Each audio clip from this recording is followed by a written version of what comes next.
Hello everyone and welcome to my channel, and today I'll be reading an Arlecchino Excisionaire by me. So let's get into it. Arlecchino had always been sharp. Nothing escaped her notice. Not the smallest hesitation in your voice.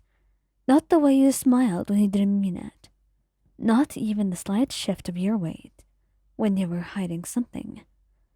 So when she came home one evening and saw you tugging your sleeve down just a fraction too quickly, her eyes narrowed immediately.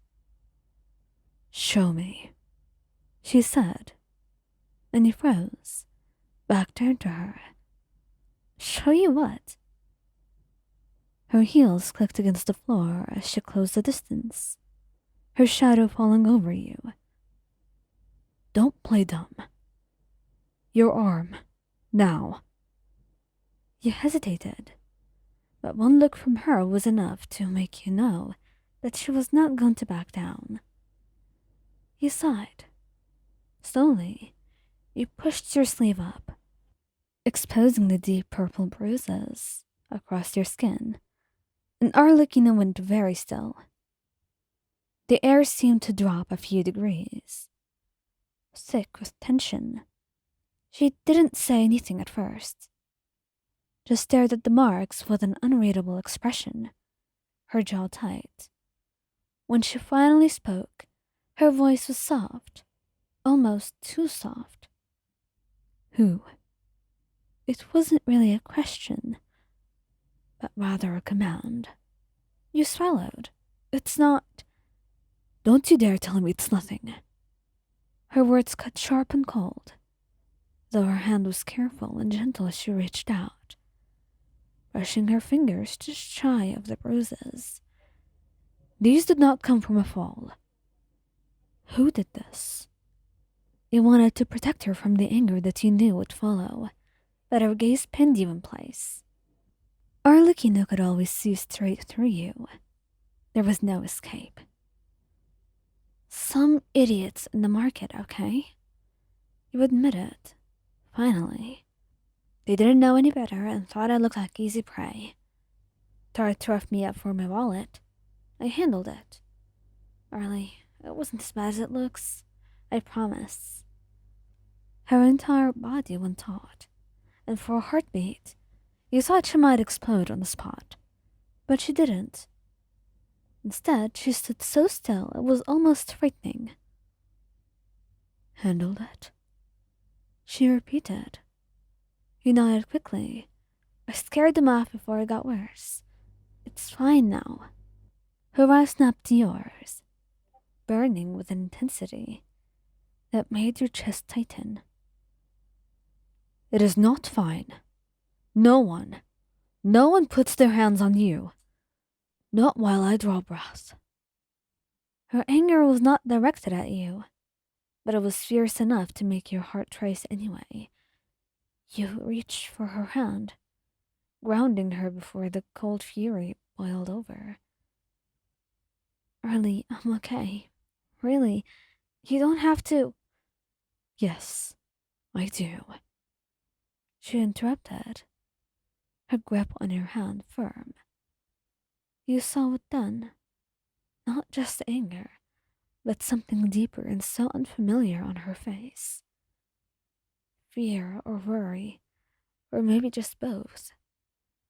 She could watch the world burn without flinching, but seeing you hurt, even by strangers, it shook her in a way nothing else could.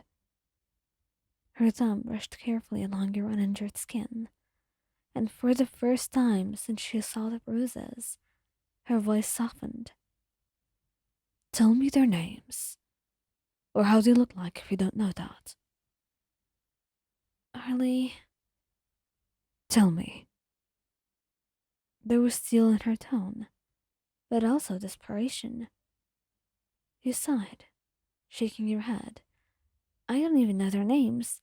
They're just thugs. It doesn't matter. They're gone." Her lips pressed into a thin line, but she didn't push further. Not yet. Instead, she drew you into her arms, holding you against her chest with a tenderness that contrasted the storm still burning in her eyes. I should have been there. He leaned into her embrace, breathing her in. You can't be everywhere at once. I don't expect you to. I expect myself to. The words were low. Better. And you pulled back just enough to cup her cheek, forcing her to meet your gaze. You didn't fail me. They were cowards. I'm not broken, see? You smiled, though your voice trembled a little. I'm right here. For a long moment, she just studied you, her expression caught between fury and anguish, and finally she lowered her head, pressing her lips to your bruised arm, as though she could erase the marks by sheer will. When she lifted her gaze again, her voice was steady, dangerous in its calm. They will regret ever breathing the same air as you. You frowned. Arlie, I'm not asking permission. Her tone left no room for argument, but you still tried. It's not worth it. They may not be worth it, but you are, and that's all that matters. You sighed, knowing that you wouldn't win this battle.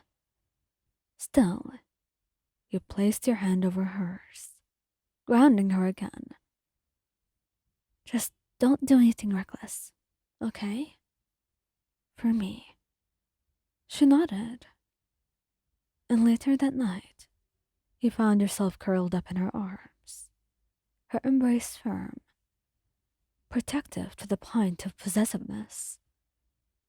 Her fingers traced idle patterns against your skin, but every so often, her gaze would flick down to those bruises, and her jaw would tighten again. You know, you shouldn't try to hide these things from me. I just didn't want to worry you. If I didn't worry about you, who would I worry about? You blushed, and she kissed your cheek. I want you to promise me. Promise me you won't hide anything from me again. You sighed. I promise. Just don't do anything crazy, alright? I'll try my best, she said, but he knew deep down that she would hunt those thugs down the moment she could. But he also knew one thing with absolute certainty. No one else in the world could ever love you as fiercely as Arlecchino did. So you won't really complain.